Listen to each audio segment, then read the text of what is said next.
сайн бацгаана та бүхнийхээ өдрийн амгалан айлтгая. Ингээд хэлцүүлэхдээ шууд орё гэж бодож байна. За эхний асуултыг би Улсын их хурлын гишүүн төрийн байгуулалтын байнгын орны дарга Батэрдэн гишүүнээс асууя гэж бодож байна. За хойд бүсийн нутгийн хувьд бол одоо аялал жуулчлал хөгжих боломжтой манай томоохон одоо бүс нутгаа. Тэр нь аялал жуулчлалын салбарыг хөгжүүлэхэд автомобиль хилэн одоо боомтуудыг нээх аялал жуулчлалын дэд бүсцийг хөгжүүлэх гэдэг олон асуудлууд байдаг. Ялангуяа манай хойд бүсийн тухайд одоо автозам нас гадна одоо олон улсын нисэх буудлын бол бас олон улсын шаардлага хангадаг дөрвс зэрэглэлийн нисэх буудлын ажил маань бол бас цаашид эрчимжүүлэх шаардлагатай байгаа. Энэ тал дээр бас та тодорхойлж санаанууд хэлээч. Ер нь энэ аялал жуулчлалын бүсийг хойд бүс нутагт хэрхэн яаж хөгжүүлэх вэ? Энэ тал дээр таны саналыг сонсъё гэж бодож байна. За баярлалаа. Тэгэхээр бүсчтэй хөгжлийн үзэл баримтлалын хүрээнд хойд бүс маань аялал жуулчлал за тэгээд үйлдвэрлэлийн дэд бүс болж тодорхойлсон шүү дээ. Тэгээд тэр хүрээндээ бол нэн тэргуунд аялал жуулчлалаа хөгжүүлэх тал дээр бол бас санаагаануудаа хэлье. Аялал жуулчлал бол дэд бүстэй маш их холбоотой. Тэр зам одоо зам тээвэр за нисэх буудлуудын одоо хөгжилтэйг холбоотой юм байна. Тэгэхээр бидний хувьд бол одоо автозамын одоо сүлжээ өөрөөр хэлбэл автозамынхаа одоо аймаг орон нутгийн хоорондын холбоосыг бол сайжруулах юм шаардлагатай. Одоо бид нар бол төлөвлөсөн зүйлүүдийн хувьд бол Улаанбаатараас Булган аймаг орж байгаа Булган орхон хишгүүндээ 3 булаг чиглэлийн автозамыг бол дуусгахаар ингээд төлөвлөж байгаа. За энэ зам маань 3 булгаас шаашаагаа бол одоо Аршаант сум хүрэх өөрөөр хэлбэл Элсэн тасархлаа орох юм төлөвлөлтөй байж байгаа. Тэгэхээр Элсэн тасархаан чиглэлийн автозам одоо аялал жуулчлалын одоо энэ бүс үйл ажиллагаа наашаага булганаа дамжаад хөвсгөлөө очоод ингээд хойд бүсийн одоо том юм тойрог болох юм боломж олцоо гарах юм байна. Тэгэхээр энэ дээр одоо нэн тэргүүн сайн минь ярьсан энэ автозамын өөрөөр булган орхон гишүүн дээр 3 булаг цаашлаад Аршаант өөр хангаа Элсэн тасархаа чиглэлийн автозамыг бол заашгүй хийхээр төлөвлөгдөд явж байгаа. За нөгөө төгөөр мэдээж одоо хөвсгөлийн бүс гэдэг маань бидний хувьд бол аялал жуулчлалын маш томоохон бүс байж байгаа. Тэгэхээр хөвсгөлийн хүрээнд бол бид нэлийн том төлөвлөж байгаа нь бол одоо хан хатгалын автозам байж байгаа. 133 км автозам байгаа. Эний бол техник эдийн засгийн үндслүүд нь бол одоогийн байдлаар хийж байгаа. За энэ маань бол цаашаага монд ханх мондын чиглэлээр хил гарах. За тэгээд ер нь Азийн автозамын сүлжээнтэй холбогдох.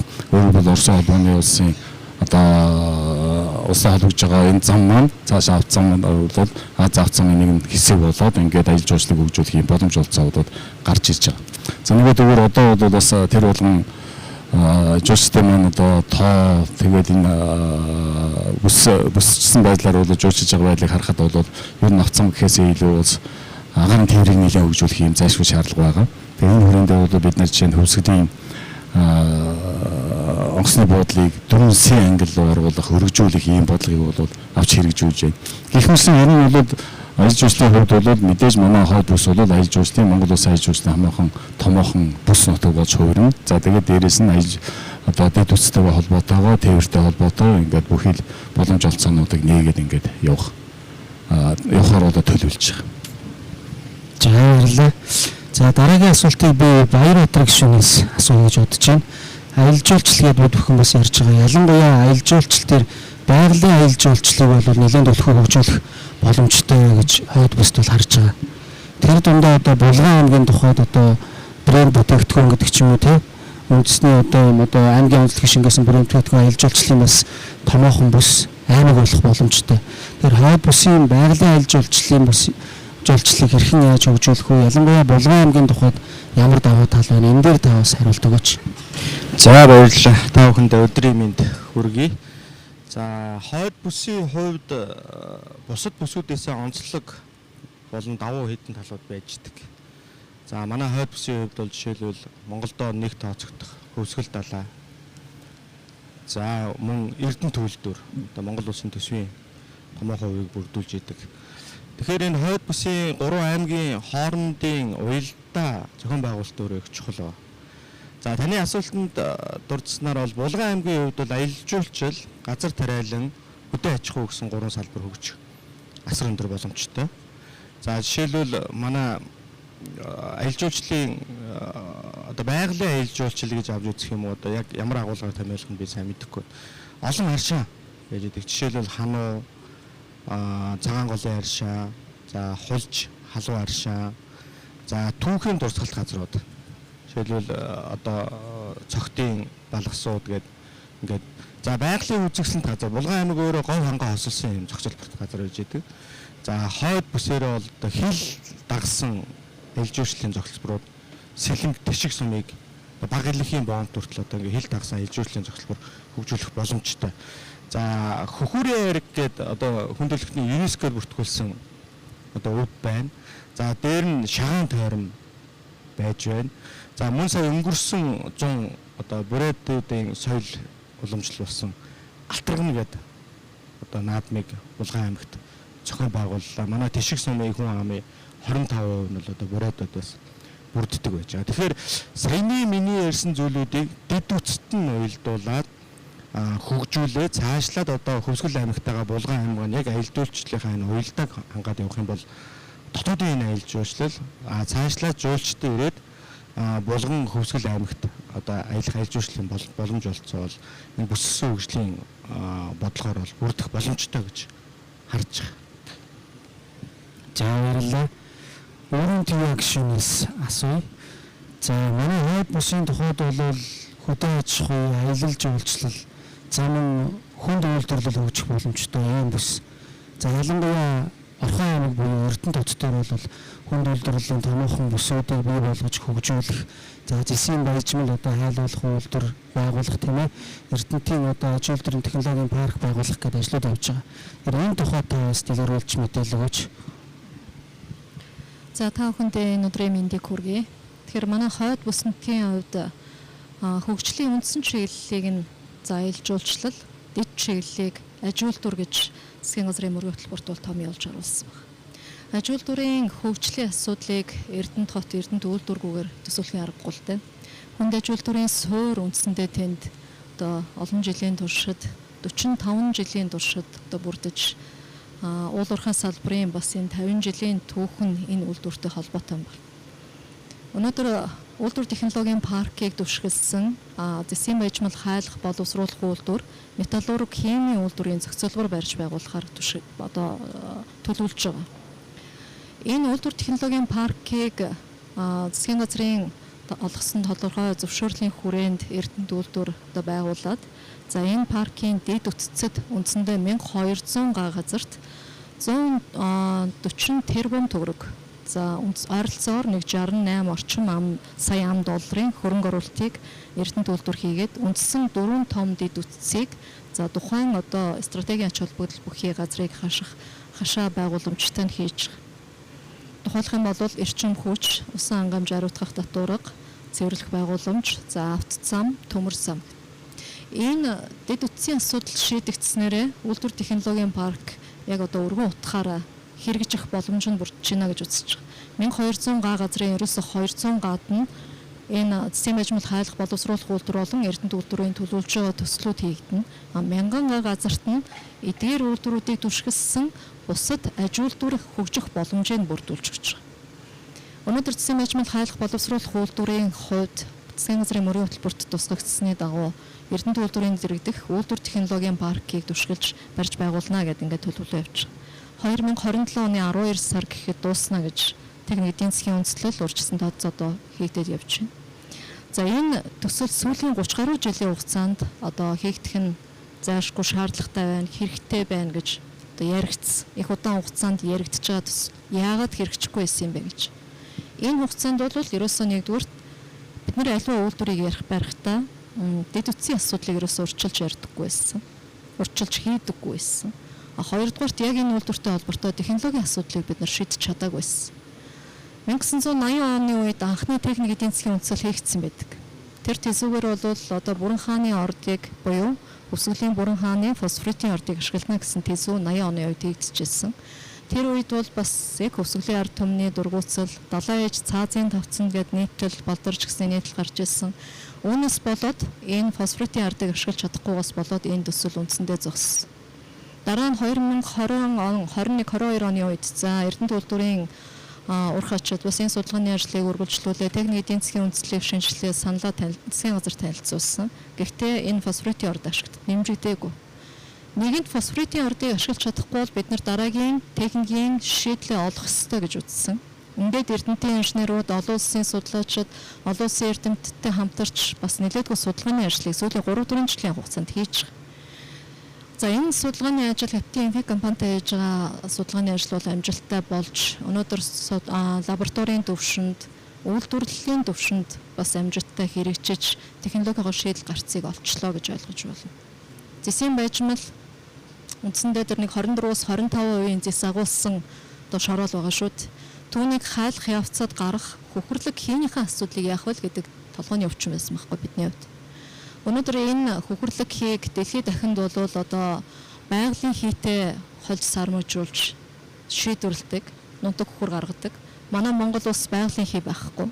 Байгалийн хийг юугаар орлуулах вэ гэдэг дээр нүүрснээс одоо хий гаргах, нүүрсний хийгээр байгалийн хийг орлуулах энэ судалгааны ажлыг дэлхийд анхудаа амжилттай хийж энэний үр дүн нь одоо эхний байдлаар ирээд байна.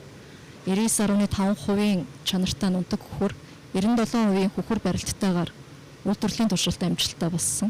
Тийм учраас одоо бид энэ үйлдвэр технологийн паркийн хүрээнд хойд бүс нутагта хэрэгжих төвчрцман Монгол улсын хэмжээнд энэ 14 мега төслөөс хамгийн ихэнд хэрэгжих боломжтой төслийг бол би энэ сэмэжмэл хайлах боловсруулах үйлдвэрийн төсөл гэж харж байгаа. За энэ бол Монгол улсын эдийн засагт, за манай бүс нутгийн эдийн засагт бол томоохон ач холбогдолтой. Эдийн засгийн өсөлтийг бол паркийн хэмжээнд 8% өсгөн гэж байгаа. Яг энэ төсөл дээр 800 орчим ажлын байр шинээр бий болно. Үүнийг дагаад эцсийн бүтээгдэхүүн үйлдвэрлэж байгаа энэ 10 зэсээ бид нар гаргаад ялгаад авчгаар түүгээр бүтээгдэхүүн үйлдвэрлэх бусад үйлдвэрүүд хөгжснөөрөө энэ паркийн хэмжээнд бол 1500 орчим ажлын байр шинээр бий болох боломж бүрдэж байгаа. Энэ бол бүс нутгийн хувьд бол бас эдийн засгийн өндөр ач холбогдолтой төслөө гэж үзэж байгаа. За баярлалаа. Баасан зэрэглэг шүүнээс би нэг ийм асуулт асууж бодож байна. За мэдээж одоо бүс нутгийн хөгжилд бол эдийн засгийн хөгжил чухлаа. Гэхдээ одоо дан ганц бид бас эдийн засгийн асуудал ярьж болохгүй. Ер нь нийгэм соёлын асуудлууд дээр юуг анхаарах вэ? Ялангуяа хойд бүсийн хувьд 3 аймгийн тухайд одоо хүн амын бүтэц тийм ээ. Энэ тал дээр хүний хөгжил одоо бусад нийгэм соёлын асуудлын хүрээнд танд ямар санал байна? За бид нар яг хөгжил гэж юуг хэлэх вэ? Ялангуяа манай хойд бүсийнхэн хөгжлөө юугаар хэмжих үү, юугаар тодорхойлох вэ гэдгийг нэгдүгээрт их сайн ярилцах хэрэгтэй юм байна гэж харж байгаа. Одоо шинэ бүрэлдсэн манай орон нутгийн удирдлагуудын гол үүрэг тий энэ 4 жилд хийх гол ажил бол би бол энийг гэж харж байгаа.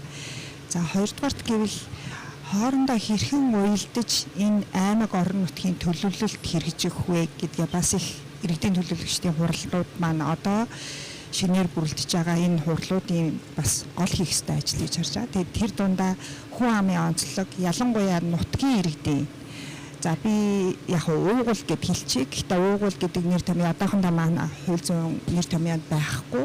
Олон улсын гэрээ конвенцэд байдаг. Ер нь бид нар яг энэ бодлого, энэ бүсчилсэн хөгжлийн бодлогыг цааш нь урт хугацаанд тогтвортой ингэж гүнзгийрүүлж авч явна гэвэл нутгийн иргэдийн эрх ашигын асуудлыг нэг талд нь зайлшгүй ярьдаг байх хэрэгтэй болж таарна. Тэгэхээр явандаа энэ уугуул иргэний эрхийн асуудал гэдэг асуудал бас хүндэгдэх болов уу гэж би хувьдаа бодож байна. За тухайлбал одоо шинэ аялал жуулчлалын жишээн дээр хэдүүлээ яриа л да. Хөвсгөлийг бид нар сайн мэднэ. Хөвсгөлийн эрг орчмын газруудыг дуудлага худалдаагаар худалдаад ингээд томоохон аж ахуй нэгж аваад аялал жуулчлал явуулаад эцсийн дүндээ яг нутгийн иргэдэд ямар үр шим хүрсэн бэ гэдгийг бид нар одоо хэмжиж болж чадна шүү дээ. Харьцангуй аялал жуулчлал хөгжсөн салбар тий. Тэгвэл эндээс гарсан алдаа оноог булганд жишээ нь бид нар давтаж болохгүй тий. Булганд эгийн голын усан цахилгаан станц баригдлаа гэхэд эгийн гол дээр үүсэх том нуур үүслээ нуурын иргэн аялал жуулчлалыг яаж хөгжүүлэх вэ гэдэг бодлогоо бид нар одооноос ярих хэрэгтэй гэсэн. Тэр ойр орчимд амьдарж байгаа үрхүүд, малчид тэндээс хэрхэн үр шимийг хүртэх юм бэ? Яг хөвсгөл дээр хийгдсэн шиг дуудлага худалдаагаар явуулах юм бол ерөөсөө нутгийн иргэд бол түүнийг худалдаж авах боломж байхгүй тий. Тэгэхээр бодлогоороо орон нутгийн иргэдийн төлөөлөгчдийн хурланд бодлогоо гаргах хэрэгтэй, шийдвэрлэх хэрэгтэй, урт хугацааны бодлогыг гаргах хэрэгтэй гэж харж байгаа. Тэгэхээр нөгөө нутгийн иргэдийн эрх ашигаа нэгдүгээрт бас их сайн бодолцож үзээрэй. Тэрний гол дуу хоолой нь иргэдийн төлөөлөгчдийн хурал өөрөө байна гэсэн. За хоёрдугаарт бас хүн амын соёлын ялгаатай байдлыг бид нар зайлшгүй харгалзах хэрэгтэй. За хөвсгөлд бол одоо жишээ нь туваа иргэд байна, цаатан байна гэх мэтэртэй.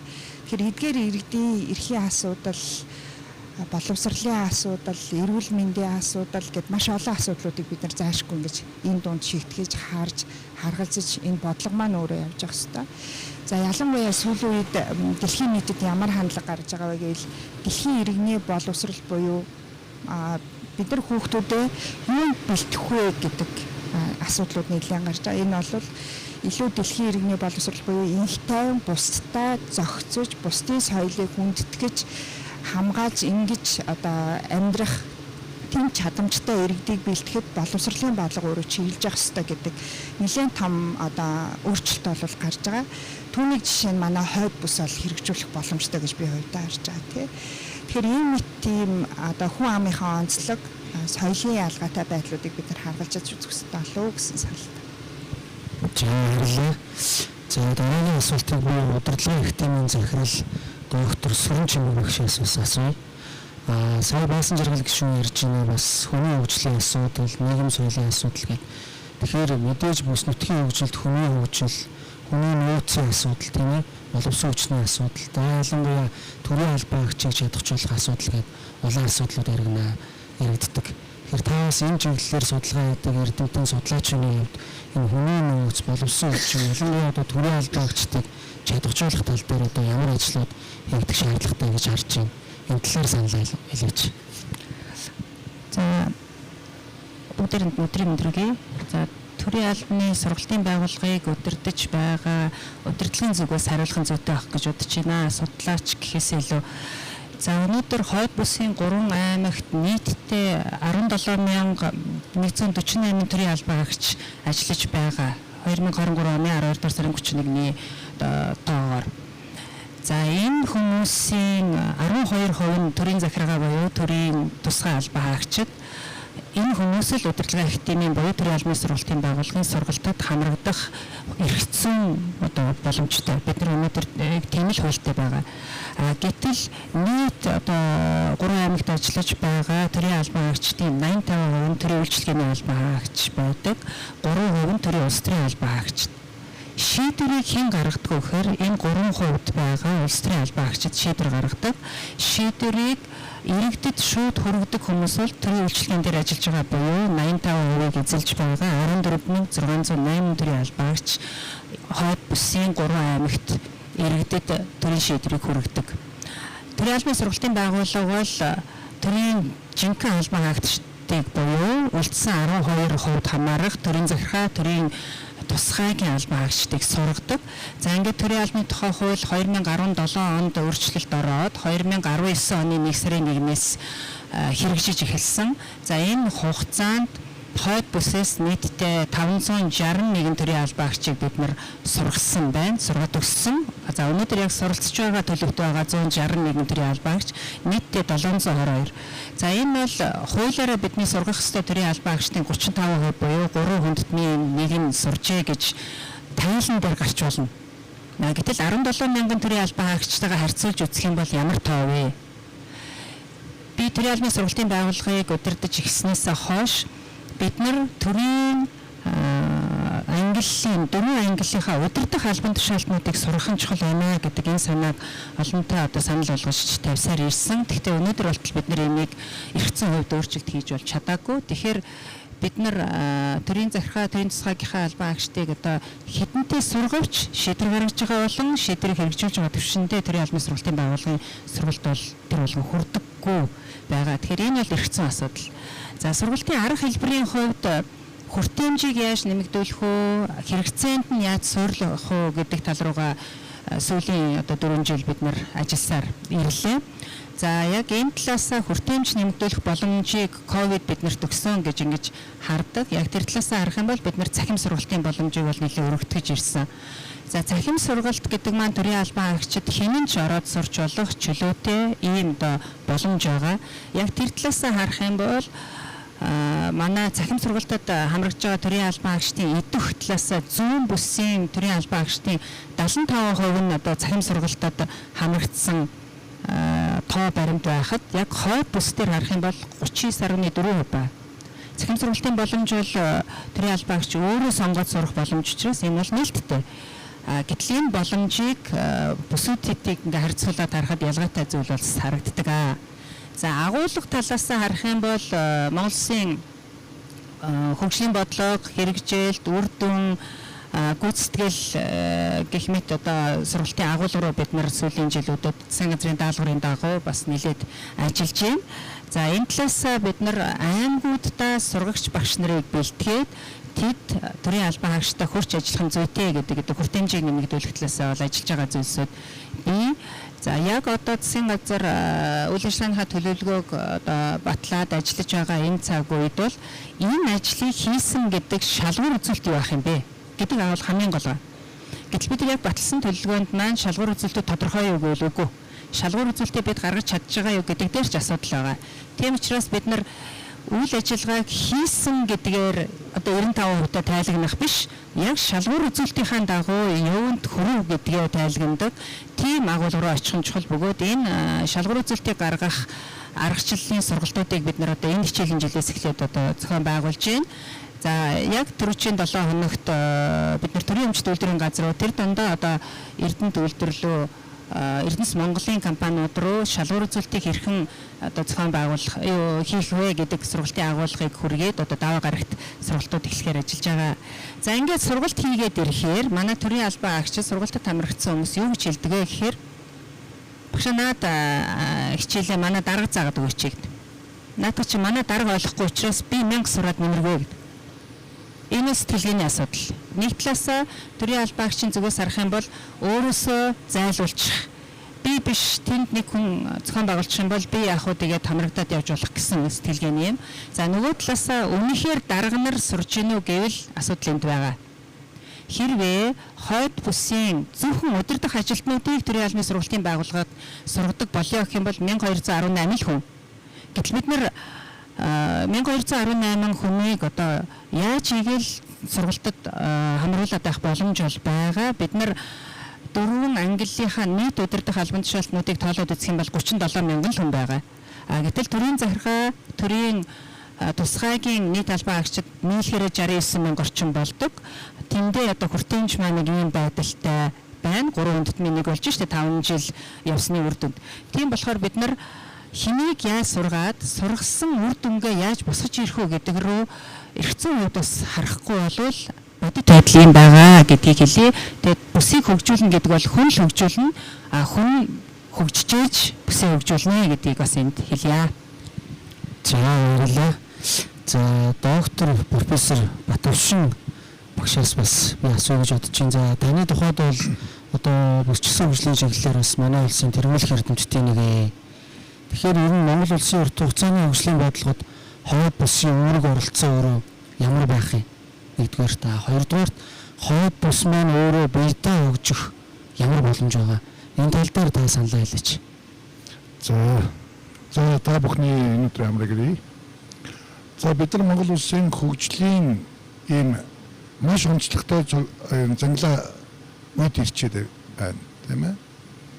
Өнөөдөр Монгол улс 2001 оноос бүс хөгжлийн үзэл баримтлалыг хэрэгжүүлээд өөрөөр хэлэх юм бол бүсчилсэн хөгжлийн онол арга зүй гэдэг юм дэлхийд дахинд яригдах болсноос 20-р жилийн дараа бид бүсчилсэн хөгжлийн бодлогыг хэрэгжүүлж байсан. Тэгтэл бид нар тэр үедээ зөвхөн бүсчилж хөгжүүлэх гэдэг асуудлыг бариад эхэлсэн. Өнөөдрийн одоо бид нар бүсчилсэн хөгжлийн үзэл баримтлал бол өмнөх бүсчилж хөгжүүлэх бодлогоос юугаар ялгаатай юм бэ гэхээр бид нар өнөөдөр эдийн засгийн орон зайн хөгжлийн бодлогыг ярьж байгаараа ялгаатай. За тэгвэл энд Монгол улс хамгийн анх одоо ингээд эдийн засгийн орон зайн хөгжлийн бодлогыг ярихад Монгол улсад одоо өнөөдөр 6 бүс нутгийн тухай асуудал яригдж байна. Энэ дотор одоо би хойд бүсийн иргэдэд бүгдээрэнд нь баяр хүргэх гэж байна. Би онлын болон арга зүйн судлаачийн хувьд хойд бүс бол маш зөв газар нутаг нийгэм эдийн засгийн явц аж ахуй эрхлэлтийн бүтц хамгийн зөвхтэй бүс нутгийн нэг боллоо гэж би дотроо бол үнэлж явдаг. Өөрөөр хэлэх юм бол дэлхийн улс орнуудын хөгжих гээд байгаа үндсэн 3 салбар хүнсний аюулгүй байдал. Ялангуяа одоо бид нар ингээд 25 онд хоршоол гэдэг бодлогыг нэгдсэн үндэсний байгууллагын хөгжлийн хөтөлбөрийн газраас дэлхийд харин зарлах гэж байна. 26 оны 1 сараас бэлчээрийн мал аж ахуйн бодлогыг зарлах гэж байна. Тэгвэл манай энэ хойд бүсэд энэ хоёр бодлого хоёулаа заашгүй хэрэгцээтэй бөгөөд энэ төрлийн хөрөнгө оруулалтыг татах хамгийн таатай нөхцөл нэгдүгээр бүрдсэн газар. Хоёрдугаар хойд бүс өөрөө хөдөө аж ахуйг ажилуулжүүлж байж тэгээд улмаар бий болсон тэр нөөцийг эргээд бусад ажилуулжуулалтын бодлого руу шилжүүлж байж улс орон хөгждөг. Өнөөдөр дэлхийн бүх улс орнуудын хөгжлийн бодлогыг аваад үзэхлээр хөдөө аж ахуйн үйлдвэрлэлээр хөгжиж өөрийн хүнсний аюулгүй байдлаа бий болгож чадсан бүс нутгийн хөгжил дэлхийд тэргүүлэгч болдог. Тэгвэл өнөөдөр хойд бүс төр энэ бүрдчихэд байна. 3 дугаар асуудал.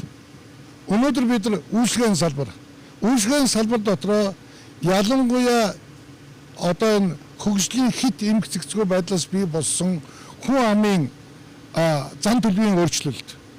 Энэ зан төлөвийн өөрчлөлтийн нэг салбар бол яахад аргагүй аялал жуулчлалын салбар.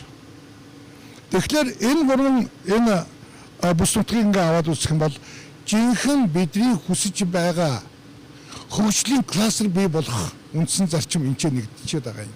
Тийм учраас хөдөө аж ахуйн ялангуяа хойд бүсийн хөдөө аж ахуй аялал жуулчлал энэ ажилуулгын салбар бол гайхамшигтай хослбол бүхий бүс нутаг шүү гэж хэлмээр байна. За хоёрдугаарт нь бид нар өнөөдөр эдийн засгийн энэ орон зайн хөгжлийг харахтаа бид нар өнөөдөр хийх гол асуудал бол юу юм бэ? Бид нар 2001 онд бүссэн хөгжлийн үйлчилбэрт батлаад 2002 онд бид нар өдөртөж бүсчилж хөгжүүлэх хөгжлийн удирдах зохион байгуулалтад хуулиа баталсан. Өөрөөр хэлбэл тэнд бид нар бүсийн зөвлөл гэдэг юм бий болгосон.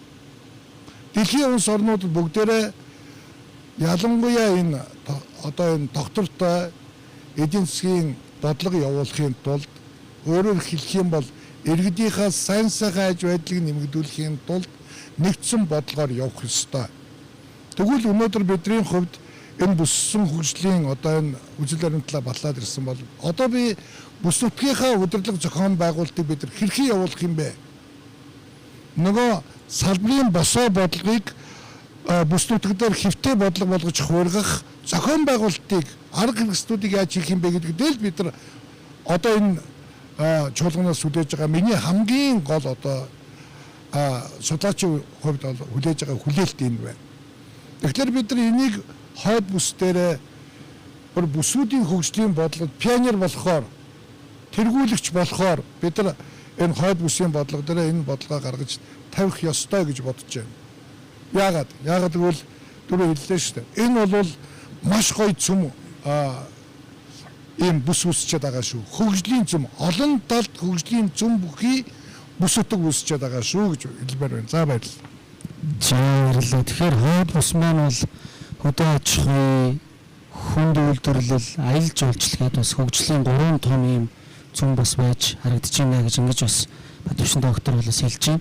Тэгэхээр хэлцүүлэг маань үндсэндээ хугацааныхаа талаас өнгөрөө явж байна. Тэгэхээр би та бүхнээс дахиад нэг асуулт асууя гэж бодож байна. Мэдээж бас хойд бүсийн хөгжилд өөрийн нэмэрлэх саналууд байвал бас асуултан дээр хамтдаад явж болно. За сая манай зочид паналистууд ярьж байна. Ер нь хөдөө аж ахуй дэлгэрүүлээд ярил Батэрдэн гишүүнээс асуувал хөдөө аж ахуй бол дотроо мал аж ахуй, газар тариалан тийм ээ ингээд олон асуудлууд байгаа. Эрчимцэн мал аж ахуй, за дээр нь газар тариалангийн хөгжилт ямар асуудлууд байна. За ялангуяа одоо шинэ хөдөө, шинэ хоршоо гэдэг хөдөлгөөнүүдийн маань цаашдын бодлогыг та юу гэж харж байна? Энэ тал дээр таны саналыг сонсъё. За ер нь бүсийн хөгжлийн үзэл баримтлалын талаар бид нэр хавраас эхлээд ярьлаа. Ядамжаа энэ одоо хэдих зөвлөгөөний би мэдэхгүй нэг 4-5 дахь нь олчих шиг боллоо.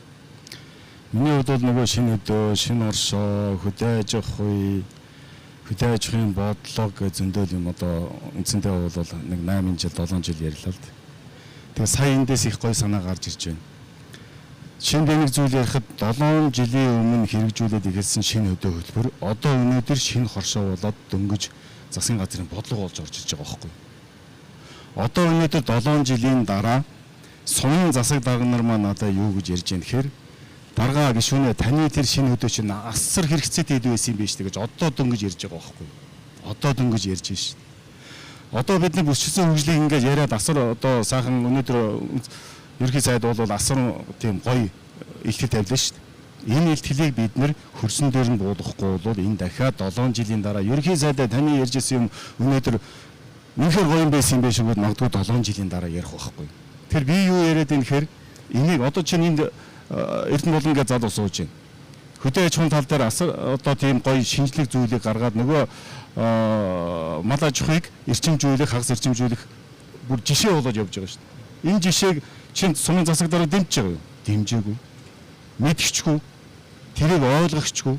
Тэгэхээр бидний өнөөдрийн хамгийн гол ач холбогдол юу байх юм гэхээр бүсчилсэн хөгжлөөр хөгж байгаа ач холбогдол нэгдүгээр юу гэхээр хийж чадахгүй байгаа нэн тэргуунд хийх юм аа том бүсээр нь харж агаад яг онц тоочно хийх асуудал. Магадгүй өнөөдөр энд би нэг зам гэж ярьж байхаас илүү аялал жуулчлалын хүрээд хамгийн чухал зам байж байгаа хангахынхаа замыг нэгдүгээр тавьчих. Тийм үү? Аялал жуулчлалын хүрээнд одоо нэн тэргуунд хийх зүйлээ нэг хийчихье. Үйлдвэржилтийн хүрээнд нэн тэргуунд хийх зүйлүүдийг хий. Гэхдээ энэ бодлого нь түрүүний сүмчмэг багшийн хэлдэгчлэн нөгөө удирдлагуудын энийг мэдж явах хэрэгтэй болчиход байна шүү дээ. Энэ бодлогыг бид нар яг дээрээсээ хөрсөн дээр хүртэл нэгдүгээрт одоо ард иргэдэн аж ахуй нэгжүүд нь хэрэгжүүлэх гээд байгаа аж ахуй нэгжүүд. Одоо бидний хүн болгоны ярьдаг зүйл юу гэхээр ерөөсөө хувийн хвшлээ дэмжинэ гэдэг ганц л үгтэй болсон. Энийг хүн болгоны амнаас гарч байгаа.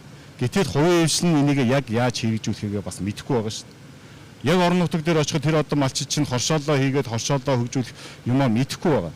Тэрийг сургагч багш хэрэгтэй байна.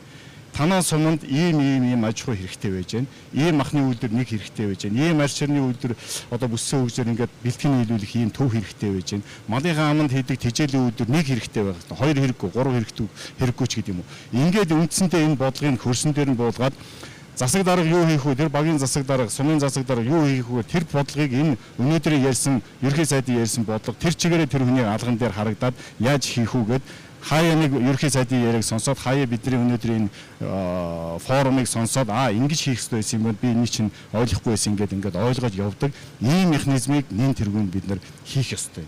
Өнөөдөр би бүр туршлага хэлээд байна шүү дээ. 7 жил хэрэгжүүлсэн зүйл маань өнөөдөр ихэд дөнгөж зарим нэгэн засаг даргын одоо ам хилэн дотор дөнгөж орж эхэлж байгаа байхгүй. Хоёрдугаар тэр миний түрүүн хэлээд байгаа хэрэгжүүлэх гээд байж байгаа энэ малчид байж байна. Тариаланчид байж байна. Үйлдвэрлэгчид байж байна. Тэр үйлдвэрлэгчдийг бүх зүйлээр нь дэмжлэг үзүүлэх хэрэгтэй. Өнөөдөр бид нар хөгжихөөр байсан бол энэ одоо зах зээлд 2000 онд орсон гэж үзэх юм бол одоо 90 онд орсон гэж үзэх юм бол 90 оноос хойно бид нар хөгжихөөр боллоо шүү дээ. Энэ сая хүмүүсийн хэлж байгаа хөгжил гэдэг бол хүний хөгжил байж эн чинь хөгжин. Тийм болохоор толгоонд нь 90 оноос хойш энэ зах зээлийн одоо механизмын юмыг өнөөдөр хүртэл бид нар хүмүүсийгээ толгоонд сууж чадаагүй. Үйлдвэрлэгчдээс суудаж чаддаг, удирдан зохион байгуулагч байгаа улс төрчид одоо удирдагчдаа ч энийгээ суулгаж чадаагүй байгаа байхгүй. Тэгэхээр энэ механизмыг бид нар нэн тэргүүнд хийх хэрэгтэй. Тэгээд цаашаа ирвэ детальтаж ярих юм бол одоо тэгээд мал аж ахуй гэж байна. Өнөөдөр суур малгайтай мал аж ахуй гэхээр нөгөө нэг бараг жил хэдэн малаа хашаанд гахаашаа хорхол юм хүмүүн толгоонд бодогдоод байна шүү. Үгүй шүү. Энэ чинь хосолсон мал аж ахуй явах нөхцөл нь биднэрт бүрдчихэд байна шүү. Яах юм чинь одоо байгаль дэлхийн маань жилээс жил гандж нус бороо юмнууд нь айхтар болчихлоо. Заримдаа ч ургадаг одоо өвс тэжээлж бэлтгэхэд урахгүй болчихлоо. Эний чинь бэлтгэх хэрэгтэй байж байна. Тэжээл үйлдвэрлэх хэрэгтэй байж байна. Хүссэн үсээгүй малынхаа чанарыг сайжруулах хэрэгтэй байж байна. Тоог нь багасгах хэрэгтэй байна.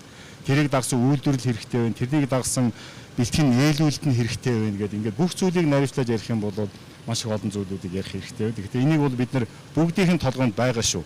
Энэ бол цоошин зүйл биш.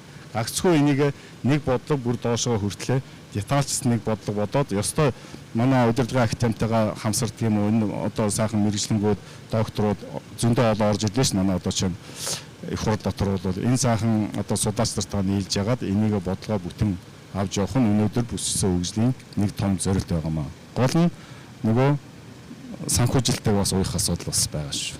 Баярлалаа. За баярлалаа.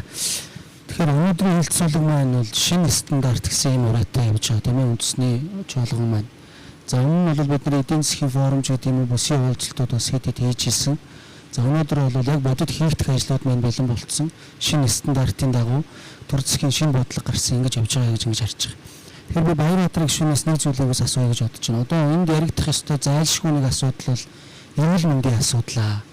Энэ хойд бүсийн одоо эрүүл мэндийн үйлчилгээг сайжруулах, чанар хүртээмжийг нэмэгдүүлэх, за энэ бүсийн онцлогооны төв тийм ээ аймагуудын эмнэлгүүдийг одоо дөрвөлжүүлж хөгжүүлэх, үзлэг шинжилгээг сайжруулах тал дээр ер нь ямар арга хэмжээ хийх ёстой?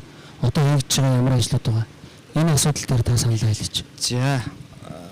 За эрүүл мэндийн зүйл ярихаасаа урттаад ер нь бүсчилсэн хөгжил. Тэгээ түүхийн хуудаснаас харуул 1911-ээс 46 оны хооронд Монгол улс 9 оршихуй гэдэг аюул байсан.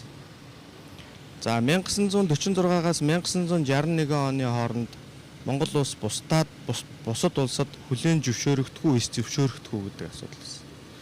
За 1961 оноос өнөөдрийг хүртэл байгаа нэг аюул бол хөгжихгүй гэдэг асуудал гэж. Тэгээ түрүүн ерөнхий сайдын илтгэлээр бүсчилсэн хөгжлийн түүхэн замналыг гарсан эрх зүйн бичиг баримт шийдвэрүүдийн талаар он цаг хугацаатай харуулж ирсэн. Тэгээ бид энэ 24 онд бүсчилсэн хөгжил гэдэг одоо шийдвэрээ гаргаад бүсчилсэн сонгуулиа явууллаа. Одоо ингээд улсын хурлын чуулганаар хилцэгдэж байгаа төсөв бол өөрөө бүсчилсэн төсөв орж ирсэн явж байгаа. Цаашлаад одоо бидний төсвөө батлаад явах юм бол одоо бид нар энэ өнгөрсөн хугацаанд олон хилцүүлэг уулзалтуудыг хийсэн. Одоо дараагийн нэг хийх ёстой ажил бол бид нар орон нутагт нь очиж, бүсэд нь очиж энэ 1218 төрийн албаагч одоо орон нутгийн сонгуулийн үр дүнгээр байгуулагдсан шинэ сумдын дарга удирдлагууд гэсэн бүрэлдэхүүнтэй энэ формоо танилцуулах хэрэгтэй гэж үзэж байна. За тэн дээр бид нар арай наривчсан байдлаар яг энэ ажлуудыг хийнэ. Одоо жишээлбэл 14 мега төслөөс манай хойд бүст 2 мега төсөл хамаарч. За нэг нь бол одоо сая өөрийн төвийн гишүүн ярьж байна. Нарийн зүйлүүдийн.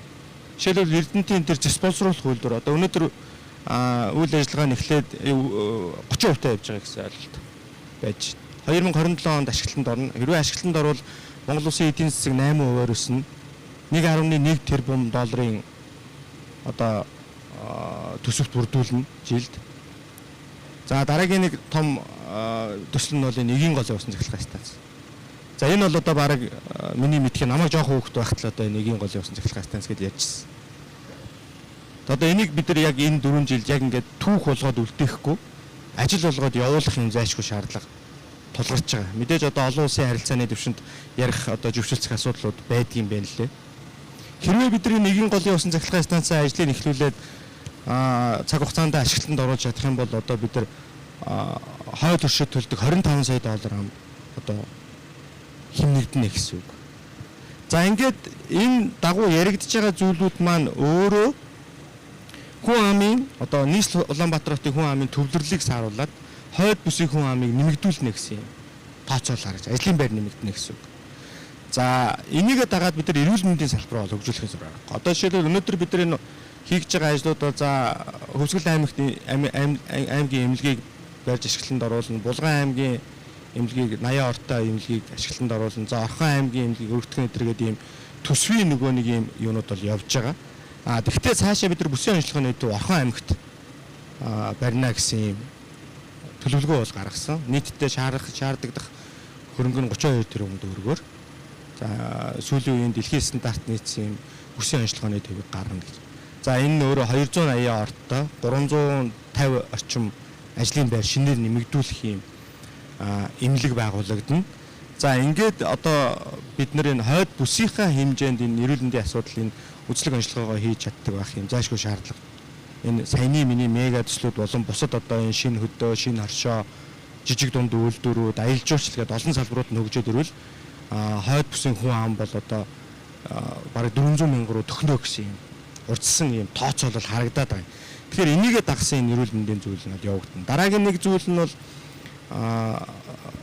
улсаас одоо татаас авдаггүй бүс болох хэрэгтэй. Бид нар хамгийн ихний зорилго нь одоо бүх зүйл ялангуяа малын гаралтай түүхийдээ бид нар Булган аймагта хөгжүүлэх ёстой. Өнөөдөр жишээлбэл манай Сэлэнг үйлдвэрийн үхэр манай Булган аймагт байж идэг. Сая одоо энэ Хутаг өндөр суманд үхрийн махаар одоо стик боловсруулад ингээд зах зээлийн ханшаар нь борлуулж идэг. Тэгэхээр энэ өөрөө ингээд цаашаа бид нар мал аж ахуйгаа хөгжүүлэх одоо бүрэн боломж нь байна гэдгийг нотлоод өгчөж байгаа нотлооны.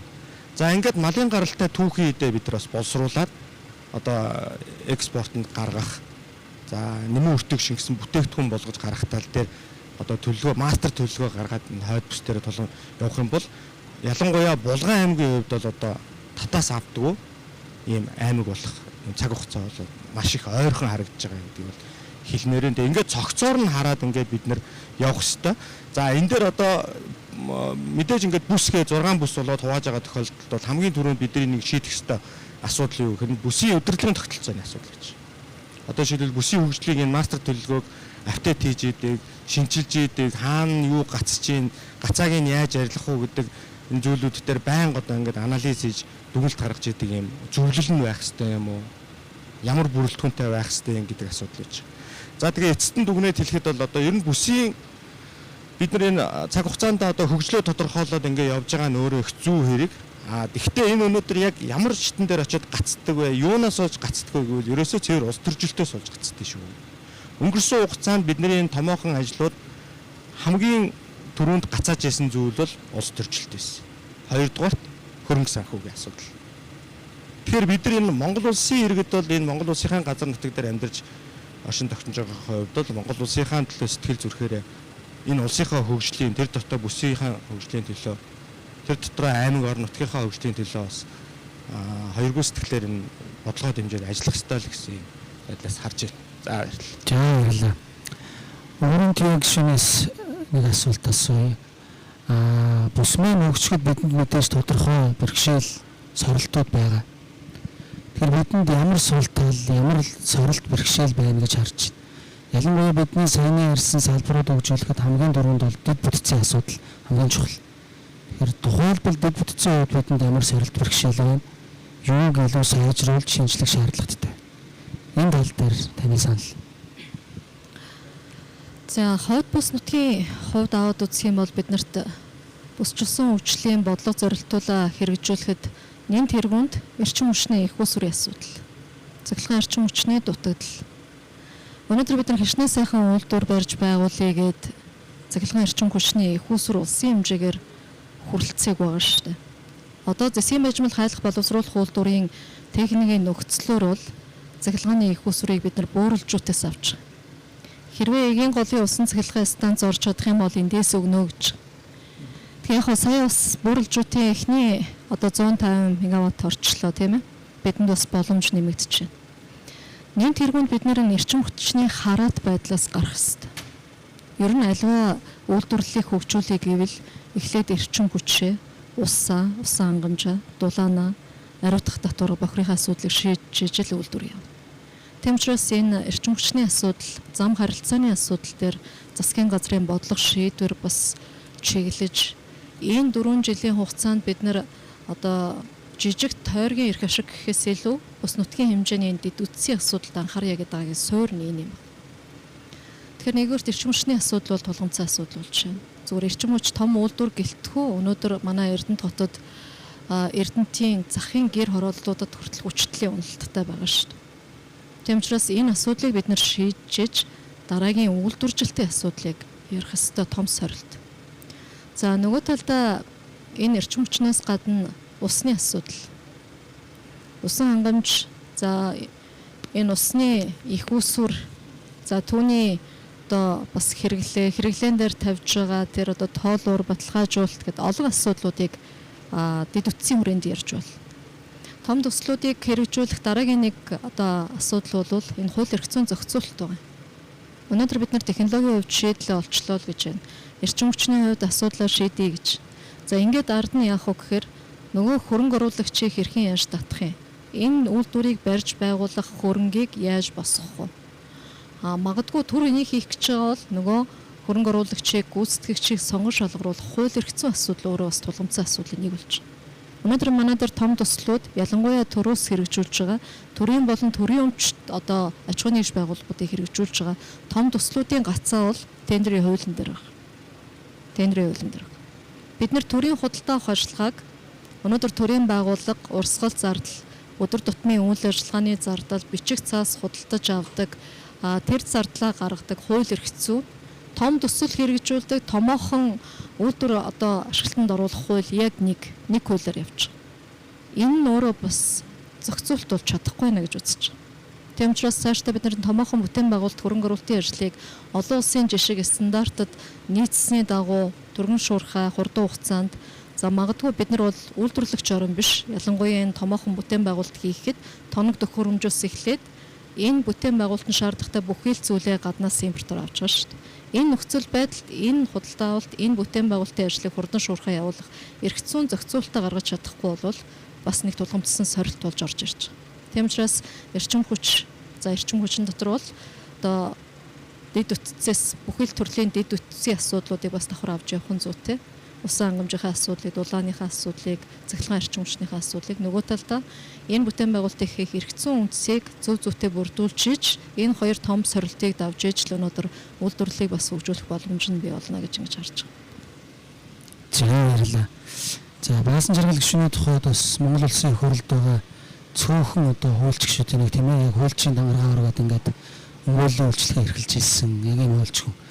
Тэгэхээр таавс энэ талаар олон жилийн ажилласан туршлагатай ер нь энэ бүс нутгийн хөгжлийн төлөвлөлт хүний эрхийн мэдрэмжтэй бүс нутгийн хөгжлийн төлөвлөлт гэж байх уу? За одоо нийгэм соёл хүний нөөц дээр ялангуяа одоо хүний эрхийн ямар асуудал вэ? Гендер гэж гэх юм уу те? Энэ талаас нь та өөрийнхөө саналыг хэлээч. За ер нь аливаа бодлогын төлөвлөлтөө хүний эрхийн линзээр харах нь гэдэг бас юм арга зүй байдаг. Яг тэр арга зүгээр бид нар энэ бүсийнхаа хөгжлийн бодлогын баримт бичиг за ялангуяа одоо аймагуудын иргэдийн төлөөлөгчдийн хуралд төлөвлөлтөө ихтэй яг тэр линзээр хараасаа гэж хүсэж байгаа. За тэн дээр яг хид хідэн сорилтууд гарах болов уу гэж би зүгээр хувьдаа одоо тооцоолж байна.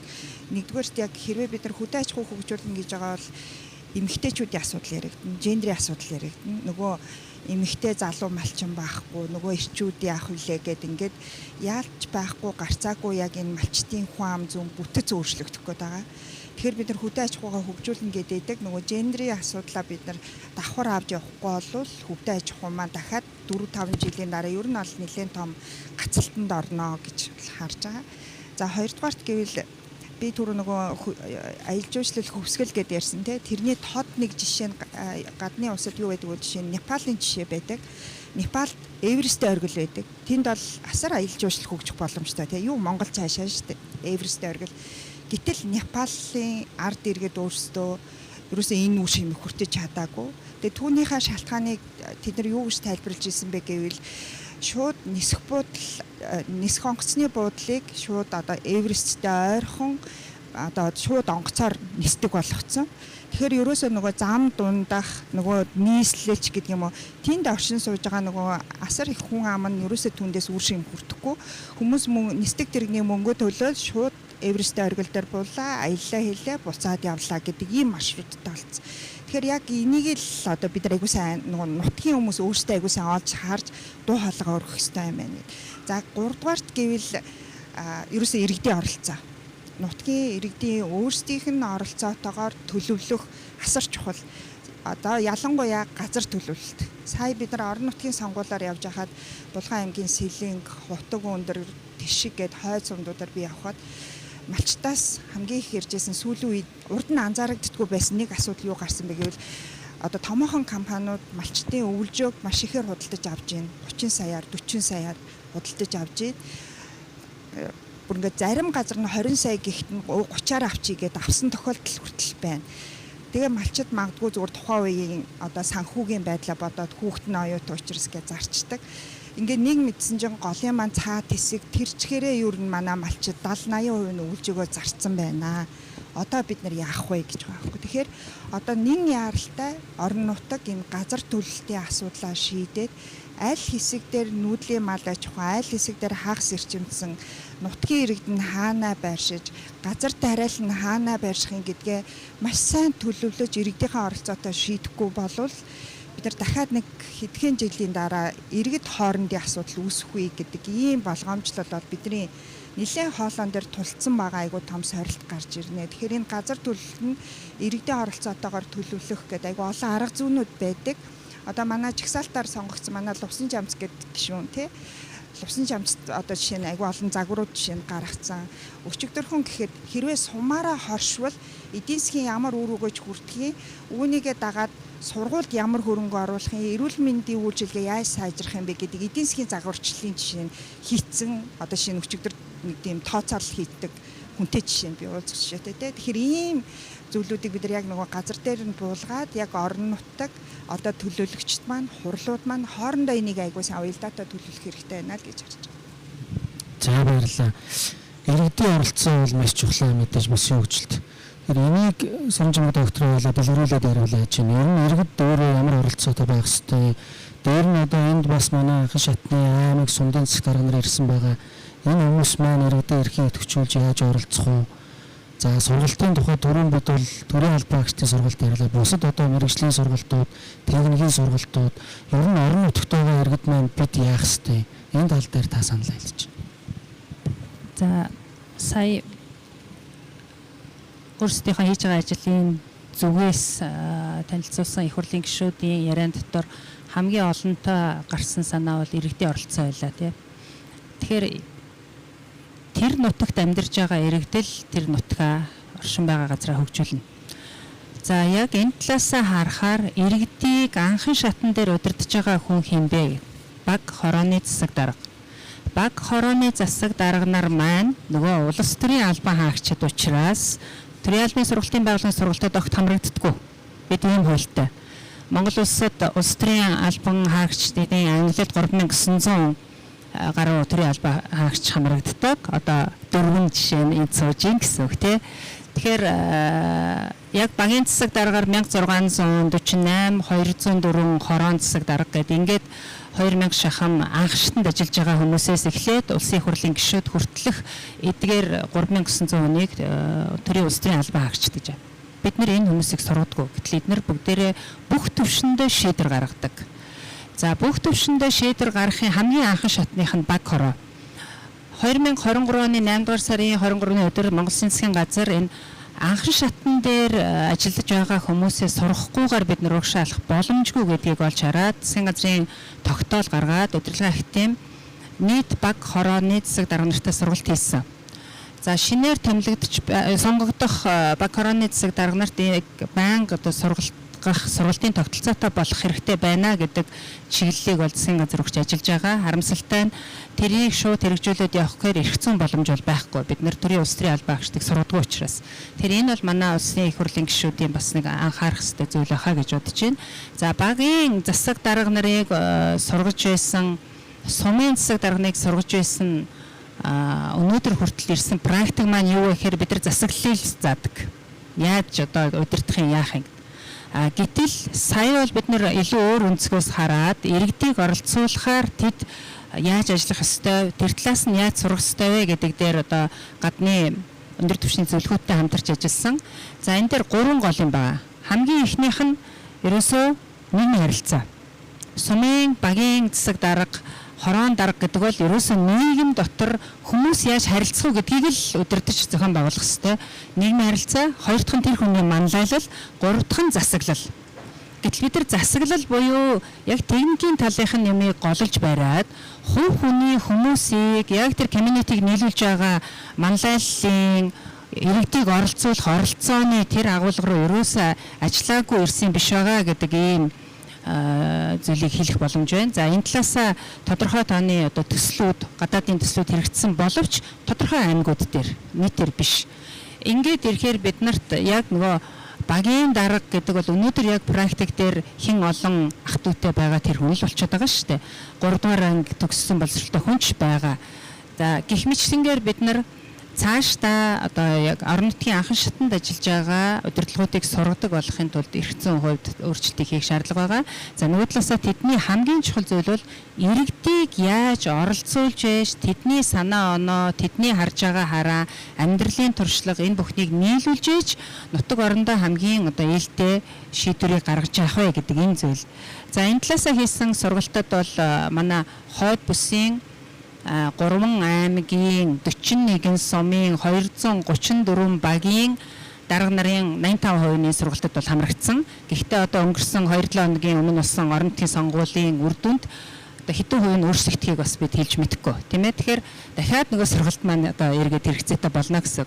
Яг ийм байдлаар удирдлагын ахтын жишээ шинэ хоршоо хэрхэн зохион байгуулах гэдэг сургалтыг одоо хаваржингаа хийлээ.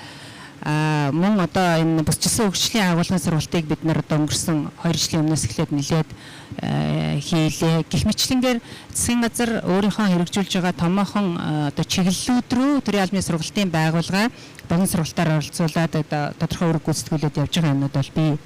За мэрэгжлийн боловсролын талаас одоо модераторын асуултад хариулахад энэ бол миний хувьд судлаачийн хувьд хариулах одоо зүйл байх. Хойд бүсийн 3 аймагт бол 14 мега төслөөс 2 төсөл байна гэж түрүүн бас гишүүн хэлж байна. За яг энэ 2 төслийн хувьд аваад үзэх юм бол мэрэгжлийн боловсролын 4 сургууль байгаа. 4 сургууль. За нэг 2000 гаруй багш нар одоо яг хойд бүсэд хамаарч байгаа аймагуудад байгаа. Нэг багшид оногдож байгаа мэрэгжлийн боловсролын сургалтын суралцагчийн тооны хувьд аваад үзвэл нэг 13 ч юм уу. За энэ бол хамгийн боломжтой.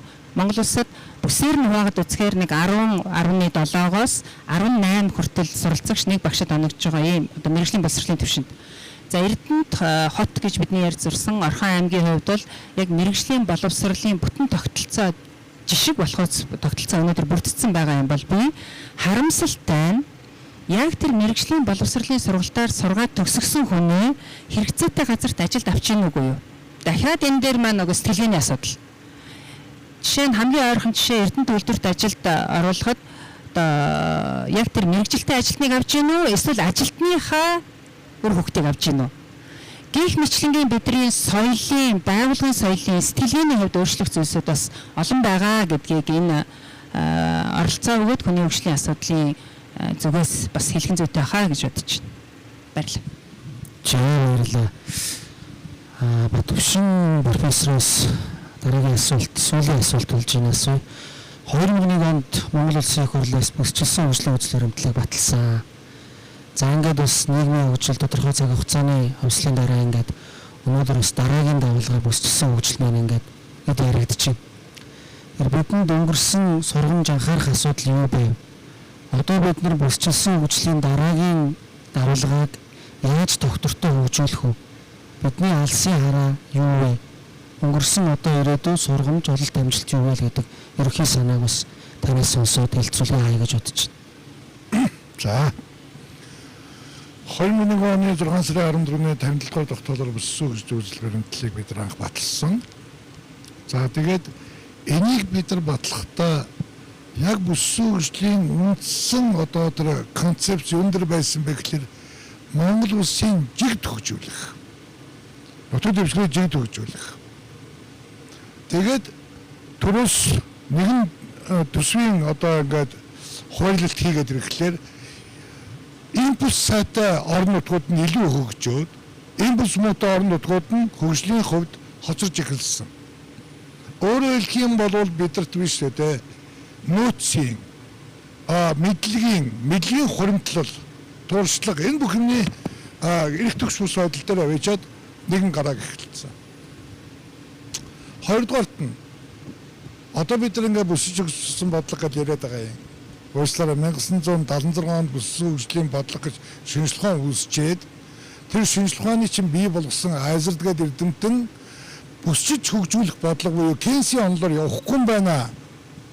90-ад оны үеэс эдийн засгийн орон зайн бодлогоор явах юм байна гэд хэлсэн байхгүй да. Эдийн засгийн орон зайн бодлого нь өөрөө бүсчиж хөгжүүлэх бодлогын нэгэн төрлийн хөгжлийн онлын тавил байхгүй юу? Тэгээд бид нар ч класс руу дээрж эхэллээ. Бид нар янз бүрийн юмнууд ярьж эхэллээ. Тэгэхээр одоо бидний хувьд гол зарчим юу юм бэ? Одоо бид нар нэг юм айгүй сайн ойлгох ёстой. Орон нутгуудын хөгжлийн чадвах, төлөвлөлтийн чадвах ямар байгаа юм бэ? Өнөөдөр орон нутгийн хөгжлийн бодлого, Монгол улсын хөгжлийн бодлогыг тодорхойлж байгаа одоо албан тушаалтангууд тэр онлынхаа мөн чанар, олон улсын бий болсон туршлагын тухай ямар мэдээлэлтэй байгаа юм бэ гэдэг юмаа бид нар үнэлэх ёстой байхгүй да. Тэгэхгүй бид нар одоо ингээд нэг юм юу гэдгийг болгон хүрээнд нэг юм тодорхойлцдог. Нөгөөдгөө яаж явуулахаа мэдэхгүй. Тэгээ бид нар арга хэрэгсэл ярьж эхэлдэг. Уучлаарай. Мөн чанараа тодорхойлоод тэр зорилтоо зөв тодорхойлсныхаа дараа арга хэрэгсэл механизмаа ярьж эхэлнэ гэж би бол боддог. За тэгэхээр өнөөдөр бидний хувьд бас нэг асуудал байгаа нь сая ингээ яригдж байна тийм ээ. Өнөөдөр хөгжлийг хэн бий болгох юм бэ? Хөгжлийг залуучууд бий болгох шин. Ирээдүй бий болгох. Өнөөдөр би Булган аймагт, Эрдэнэт аймагт очиод Булган аймгийн Эрдэнэт аймгийн 10 жилийн багш нар, дээд сургуулийн багш нартай ярилцлага хийж байлаа. Тэнд биш үү бүгдээрээ ярилцлага хийхээ сууж хахад бүссэн хөгжлийн үзэл баримтал яриа сууж хахад бүгдээрээ гар утсаа оролдоо сууж байгаа байна. Тэгээ би сүүлд нь багш нарт нь юу гэж хэлсэн гэхээр та нар өөрснөө энэ төрийн бодлого энэ тухай мэдээлэл байхгүй, мэдлэг байхгүй байвал та нар яаж ирээдүгөө бэлтгэх юм бэ? Та нарыг ухаантай гаргаач гэж хүсээгүй. Бид нар зөв хандлагатай бүтээлч залуу үеийг төрүүлээд өгөөч л гэж гуйж байгаа шүү дээ гэж хэлсэн. Өнөөдөр та нар ингээд 10 жил байдгүй залуучууд дунд биш үү? 10 жилийн сургууль төгсгөлөөр бүх орон нутгийнхан хүүхдээ ямар мэргэжлийг зөвшөөрөх вэ? Аль сургуульд оруулах вэ? Уучлаарай. Тэр чи юу гэсэн үг юм бэ? Тэр орон нутгийн хөгжлийн бодлого тодорхой. Тэрэнд хүүхдээ яаж бэлтгэхээ мэдсэн эцэг их сургууль тэр төрлийн мэргэжлэнгээ бэлдэх бодлогоо авч явдаг болохоос биш хэн болохын зааж өгдөг байхгүй. Тийм учраас бид нар өнөөдөр биш үү 10 жилийн хүүхдүүд ялангуяа тэр залуучууд дунд одоо судалгаа явуулах, одоо мэргэжил сургалт үйлдвэрлэлийн төвөд 10 жилийн дээд курсын ангиудад дээд одоо ангийн хүүхдүүдэд бид нар улс орныхоо нийгмийн эдийн засгийн хөгжилд та хувь нэмэр оруулах ямар чиглэмж байж болох вэ гэдэг юмыг тодорхойлж өгөх хэрэгтэй байхгүй. Тэгэхгүйгээр бид нар залуучуудаа ингэж оролцуулахгүй байж байгаа. Тэгэд өөрсдөө юм ярьчаад дараа нь залуучуудаа хийхлээр уучлаарай. Z үеийнхэн биш дээ. Хүнийг зааж өгснөөр юм хийдэг үеийнхэн биш байхгүй юу? Бид нар бол одоо X үеийнхэн бол хүн энийг хийхлээр хийдэг байсан үе. Одоо Z үеийнхэн ялангуяа бүр сүүлийн одоо энэ 2010 гарснаас хойш гарч байгаа альфа үеийнхэн бол биш дээ. Би юу хийж чадах вэ гэдгээ тодорхойлдог иргэд байхгүй юу? Тэгэхээр бид нар өнөөдөр байгууллага хүртэл авахдаа Z үеийн хүүхдийг авахдаа энэ хүүхэд тухайн байгууллагын зорилтыг зөв тодорхойлсон тэрнийхээ төлөө юу хийж чадах вэ гэдгээ орж ирж байгаа хүүхэд гэж боддог. Орж ирчээд хэн нэгэн хүний үүрэг даалгаврыг биелүүлэх гэж байгаа хүүхэд биш байхгүй юу? Тэгэхээр бид нар энийгээ дахиад бодох хэрэгтэй. За 3 дугаар асуудал дээр болохоор нэг юм байна. Ер нь бол бид нар альва нэг асуудлын мөн чанар одоо нийгмийн эдийн засгийн үзэгдэл үйл явц болгон өөрөө ямар нэгэн учир шалтгаантай. Өнөөдөр жишээ нь бид нар хойд бүсийн хөгжлийн бодлогыг аваад үзэхлээр хойд бүсийг л зөвхөн одоо нутаг дэвсгэрийн хуваарлтаар нь авч үзээд байна. Үгүй. Хойд бүс төвийнхаа бүстэй, тэр говийн бүстэй, дээрээс нь хөрсөргөлдөө байж байгаа бүс нутгуудтай хойд бүсүүдтэйгээ хэрхэн харьцах юм бэ? Энэ бүсүүдийн бодлого дээр бид нар хамтын буюу нэгдсэн бодлогоо яаж хэрэгжүүлэх юм бэ гэдэг асуудлуудаа. Монгол улсад биш үү 2015 онд Нобелийн шагнал хүртсэн Эленор Остром гэдэг эрдэмтэн орж ирчээд Монгол улсын бэлчээрийн энэ дараатлын тухай судалгаа хийжсэн. Тэр хүн бидэнд нэг юм хэлсэн байд. Өнөөдөр нийгмийн хамтын ажиллагааны байгууллагууд хөгжөөгүйгээс болоод энэ Монгол улсад бэлчээрийн дааз буурах, энэ юу одоо цөлжилт бий болох. Дээрээс нь нэмээд нөгөө гол гархууд ширгэх энэ бүх үзэгдлүүд явж байгаа юм байна. Нийгмийн байгууллагууд нь доктортой хөгжлийн зорилт улс орныхоо нийгмийн эдийн засгийн хөгжил цаад болоод байгаа юм хамтран шийдвэр сураагүй юм байна. Яагаад гэвэл бид нар босоо тогтолцоотой юм байна. Тэр орон нутагт суурлаад ирэхлээр хэвтэй бодлого явагдахгүй байдаг юм байна гэдгийг чи бид нар хэлээд өгсөн шүү дээ. Бүр 1776 онд хөдөө аж ахуйг хөгжүүлж байгаа, ялангуяа мал аж ахуйг хөгжүүлж байгаа улс орн болгон мал аж ахуйгаа тоог нэмэгдүүлэхээ хажуугаар бэлчээрийнхаа даацыг авч явжээ гэдэг бодлогыг Адам Смит гэдэг нөгөө хүн чинь бидэнд хэлээд өгсөн байгаад одоо хүртэл бид нар тэрийг анхаарч үздэггүй. Өөрөөр хэлбэл бид нар юу болоод байгаа юм бэ? Бид нар асуудлынхаа мөн чанарыг эхлээд ойлгох гэдэг юмыг л би одоо судлаач хүний хувьд хэлэх гээд байгаа юм. За баярлалаа. Баярлалаа. Өнөөдрийн бидний салбар хуралдааны хэлцүүлэг инхүү өндөрлж байна.